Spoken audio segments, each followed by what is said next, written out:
1947 में भारत आजाद हुआ, देश का बंटवारा हुआ और भारत तथा पाकिस्तान दो अलग राष्ट्र बने। इसके तुरंत बाद दोनों देशों के बीच पहला युद्ध हुआ जो जम्मू कश्मीर को लेकर था। 1949 में युद्ध विराम हुआ और एक रेखा खींची गई जिसे युद्ध विराम रेखा कहा गया। यह रेखा कश्मीर के उत्तर में एनजे 9842 नाम के एक बिंदु तक खींची गई। इसके आगे नक्शे पर बस इतना लिखा गया, thence north to the glaciers. उस समय किसी ने इस लाइन की गंभीरता को नहीं समझा। किसी ने यह तय ही नहीं किया कि आगे की बर्फ किसकी है।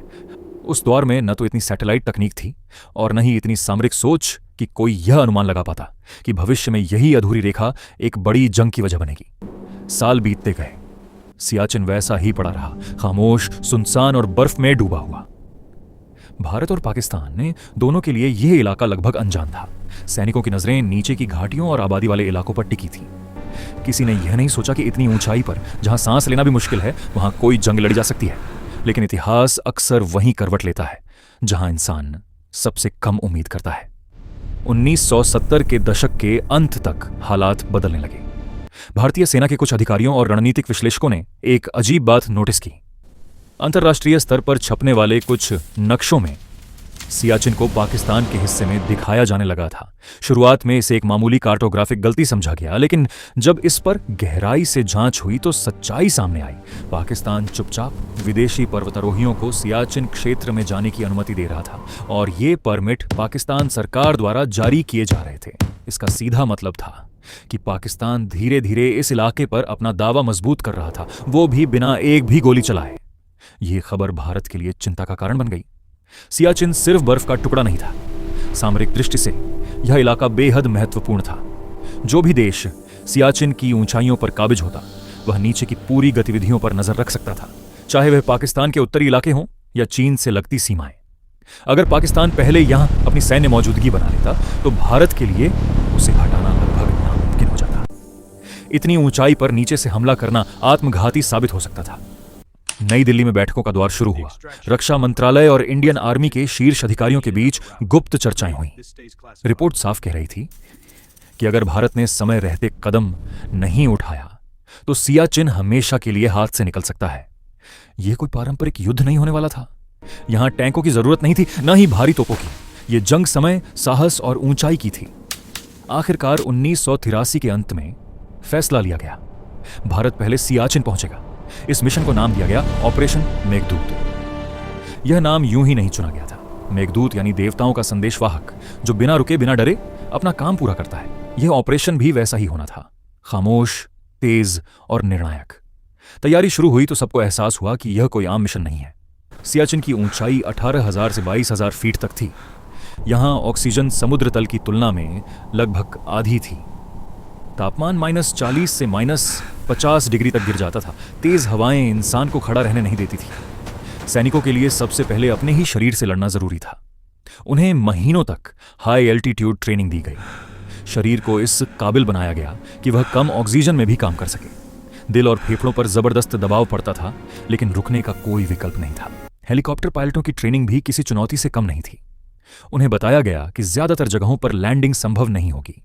बर्फ इतनी नरम और खतरनाक थी कि हेलीकॉप्टर जमीन को छूते ही धंस सकता था। पायलटों को हवा में हेलीकॉप्टर को स्थिर रखकर सैनिकों और सामान को नीचे उतारना था। यह काम एक सामान्य उड़ान से कहीं ज्यादा जोखिम भरा था। एक छोटी सी गति और हेलीकॉप्टर बर्फ में समा सकता था। फिर आया 13 अप्रैल 1984 का दिन। सुबह का अंधेरा अब भी पूरी तरह छोटा नहीं था। सियाचिन की हवाएं चेहरे पर ऐसे लग रही थीं जैसे किसी ने बर्फीले चाकू चला दिया। पहला हेलीकॉप्टर उड़ा। नीचे सफेद बर्फ का अथाह सागर था। ऊपर आसमान इतना पतला कि सांस लेना भी भारी लग रहा था। एक एक करके भारतीय सैनिक उतारे गए। बिलाफोंडला, सियाला और ग्योंगला जैसे रणनीतिक रूप से अहम दर्रों पर।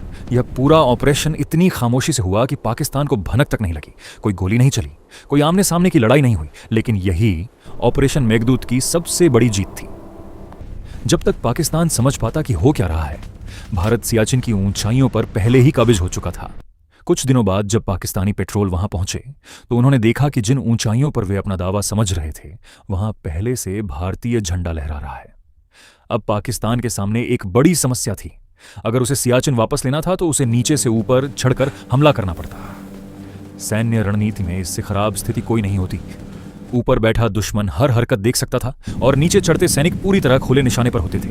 इसके बावजूद पाकिस्तान ने कुछ कोशिशें की, छोटे मोटे संघर्ष हुए, गोलियां चली, लेकिन ऊंचाई का फायदा भारत के पास था। असल में इस जंग में इंसान से ज्यादा खतरनाक दुश्मन था मौसम। सियाचिन में बर्फीले तूफान बिना चेतावनी आते थे। कई बार तो आसमान साफ होता और कुछ ही मिनटों में सब कुछ सफेद अंधेरे में बन जाता। एवलांच गिरते, पूरी की पूरी पोस्ट बर्फ के नीचे दब जाती।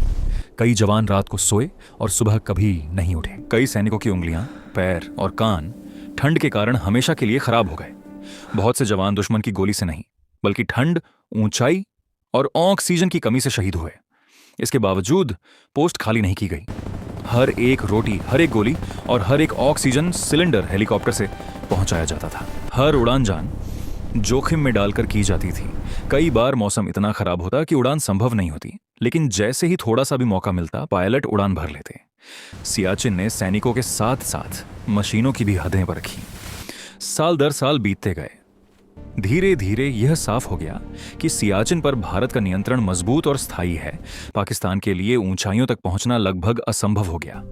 अंतर्राष्ट्रीय समुदाय ने भी मान लिया कि सियाचिन में वास्तविक नियंत्रण भारत के हाथ में है। यह इलाका इतिहास में दुनिया की सबसे ऊंची जंग के रूप में दर्ज हो गया। एक ऐसी जंग जिसमें न जीत की घोषणा हुई, न हार की। आज भी सियाचिन पर भारतीय सैनिक तैनात हैं। वहां कोई शहर नहीं, कोई बाजार नहीं, कोई शोर नहीं, सिर्फ बर्फ, तेज हवाएं और तिरंगा। ऑपरेशन मेघदूत कोई फिल्मी कहानी नहीं है। यह उन जवानों की सच्ची कहानी है जिन्होंने दुनिया की छत पर खड़े होकर भारत की सीमा बनाई।